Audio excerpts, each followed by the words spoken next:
लेकिन यहाँ कीड़ा इनसे बचकर इसी सूखे पेड़ पर चढ़ने की कोशिश करता है, लेकिन एक भेड़िया उसका पैर मुंह में दबाकर उसे नीचे लाने की कोशिश करता है। इसलिए कीड़ा अपना चाकू निकालता है और उस पर हमला कर देता है। फिर रात हो जाती है, लेकिन ये भेड़िए यहीं खड़े रहते हैं। अगली सुबह जब कीड़ा की आंख खुलती है तो वो देखता है कि अब भेड़िए जा चुके हैं और सिर्फ वही जख्मी भेड़िया वहाँ मौजूद है जिस पर कीड़ा ने हमला किया था। यहाँ कीड़ा अपने चाकू से भाला बनाता है और उससे इस भेड़िए को मारने ही वाला होता है कि उसे भेड़िए पर तरस आ जाता है और वो भेड़िए को लेकर एक गुफा में चला जाता है। यहाँ भेड़िए के जख्म को वो साफ करता है। अगली सुबह कीड़ा बाहर जाता है और यहाँ से कुछ जड़ी बूटियां लेकर आता है ताकि वो अपने पैर पर लगा सके। यहाँ कीड़ा जब पानी पी रहा होता है तो भेड़िया भी उसकी तरफ देखता है। कीड़ा उसे पानी पिलाने के लिए उसकी तरफ बढ़ता है, लेकिन भेड़िया उसको देखकर गुर्राने लगता है। लेकिन फिर कीड़ा उससे कहता है कि मैं तुम्हें नहीं मारूंगा और भेड़िया पानी पी लेता है। कीड़ा उसे खाने के लिए कीड़े भी देता है जो कीड़ा खुद जिंदा रहने के लिए खा रहा था।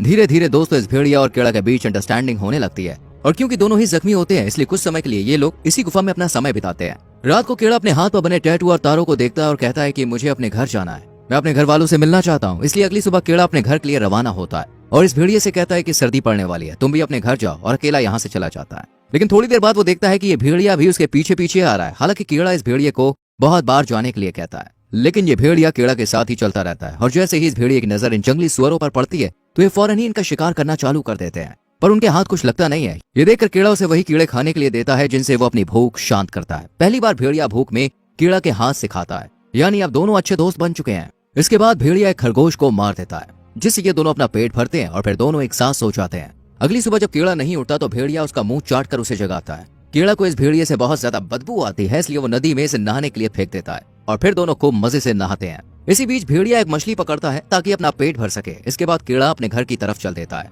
अब कीड़ा और ये भेड़िया दोनों एक साथ शिकार करते हैं और दोनों एक साथ रहते हैं। कीड़ा भेड़िए को एक नाम देता है, अल्फा। एक रात जब ये दोनों बैठे होते हैं तो यहाँ पर कुछ और भेड़िया आ जाते हैं जिन्हें देखकर अल्फा उनके पास चला जाता है, यानी ये अल्फा का ही परिवार था। ये देखकर कीड़ा कहता है कि तुम्हें अपने परिवार के साथ जाना चाहिए और अल्फा ऐसा ही करता है और कीड़ा अब अकेला रह जाता है। अगली सुबह कीड़ा अपने घर की तरफ बढ़ता है। अब सर्दियों का मौसम आ जाता है और तेज हवाएं, बर्फ का सामना करते हुए कीड़ा लगातार अपने सफर पर चलता रहता है। इसी बीच उसे कुछ दूर भेड़िए दिखाई देते हैं जिनमें अल्फा भी होता है। ये भेड़िया अल्फा को शिकार नहीं खाने देता है। ये देखकर कीड़ा को गुस्सा आता है और वो इनकी तरफ भागने लगता है। इसी बीच बर्फ टूटने लगती है और कीड़ा इसके अंदर घुस जाता है। असल में दोस्तों ये एक झील होती है जो कि जम जाती है। जब अल्फा कीड़ा को अंदर देखता है तो उसे बचाने के लिए चाहता है और बर्फ को तोड़ने की कोशिश करने लगता है, लेकिन बर्फ की ये लेयर बहुत ज्यादा मोटी होती है और बहुत ही मजबूत भी थी, इसलिए अल्फा इसे तोड़ नहीं पाता। लेकिन कीड़ा हिम्मत नहीं हारता और उसका जो चाकू होता है उसे कीड़ा बर्फ तोड़कर बाहर आ जाता है और ठंड से बचने के लिए अपने कपड़े उतारता है और आग जलाकर ये दोनों यहीं सो जाते हैं, यानी अब ये दोनों फिर से एक साथ आ चुके हैं। अगली सुबह जब कीड़ा अपने सफर पर निकलता है तो उसे रास्ते में एक आदमी नजर आता है जिसे देखकर कीड़ा बहुत खुश होता है,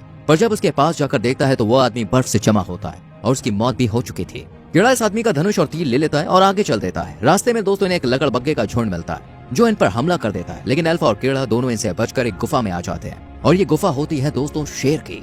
इसलिए जब शेर इन्हें देखता है तो कीड़ा पर अटैक कर देता है, लेकिन अल्फा कीड़ा को बचाने के लिए खुद शेर का सामना करता है और दोनों के बीच घमासान फाइट होने लगती है। इसी बीच कीड़ा धनुष बाण से शेर को मार देता है, लेकिन यहाँ पर अल्फा बहुत जख्मी हो जाता है। कीड़ा अल्फा के घाव पर दवाई लगाता है और कहता है कि तुम भी हमारे जैसे हो, मैं तुम्हें हमेशा अपने साथ रखूंगा। अगली सुबह फिर से ये दोनों अपने सफर पर निकल जाते हैं और कुछ दूर चलने पर कीड़ा को वही स्मारक नजर आती है जो कि शुरुआती सफर में उसे मिली थी, यानी वो अब अपने घर से कुछ ही दूरी पर था। लेकिन जब ये लोग आगे जाते हैं तो भेड़िया जमीन पर गिर जाता है क्योंकि उसके जख्म अभी सही नहीं हुए थे। कीड़ा अल्फा को अपनी गोद में उठा लेता है और फिर से अपने घर की तरफ जाने लगता है, लेकिन अब उसमें इतनी हिम्मत नहीं थी कि वो आगे जा सके, इसलिए वो भी रास्ते में ही बेहोश हो जाता है और दोनों बर्फ में ही जमीन पर गिर जाते हैं। तभी कीड़ा को वही सीन याद आता है जब उसकी माँ उसके पिताजी को मना करती है कि इसे अपने साथ मत ले जाओ, लेकिन ताऊ कहता है कि तुम इसे जितना कमजोर समझती हो ये उतना कमजोर नहीं है। ये सब देखकर कीड़ा को तुरंत होश आता है और वो हिम्मत करके फिर से अल्फा को अपनी गोद में उठाता है और घर की तरफ जाने लगता है। थोड़ी दूर चलने के बाद कीड़ा अल्फा को लेकर अपने कबीले के पास आ जाता है और जब कीड़ा अपने कबीले में जाता है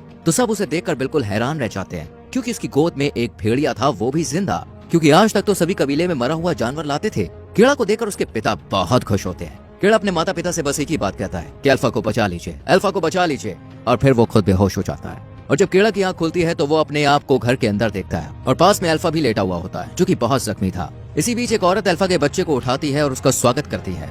यहाँ कीड़ा को पता चलता है कि ये एक फीमेल भेड़िया था और प्रेग्नेंट थी ये। अब अल्फा के बच्चे होते हैं और कबीले वाले इन्हें खुशी खुशी अपने साथ रखते हैं। कीड़ा अल्फा से कहता है अब सब कुछ ठीक हो गया है और लास्ट में कीड़ा और अल्फा एक साथ बैठे होते हैं और अल्फा के बच्चे भी पास में ही खेल रहे होते हैं। यानी यहीं से शुरुआत होती है इंसान और जानवर के बीच दोस्ती की। फिल्म के आखिर में कबीले वाले फिर से शिकार करने जाते हैं, लेकिन इस बार भेड़िए भी इनके साथ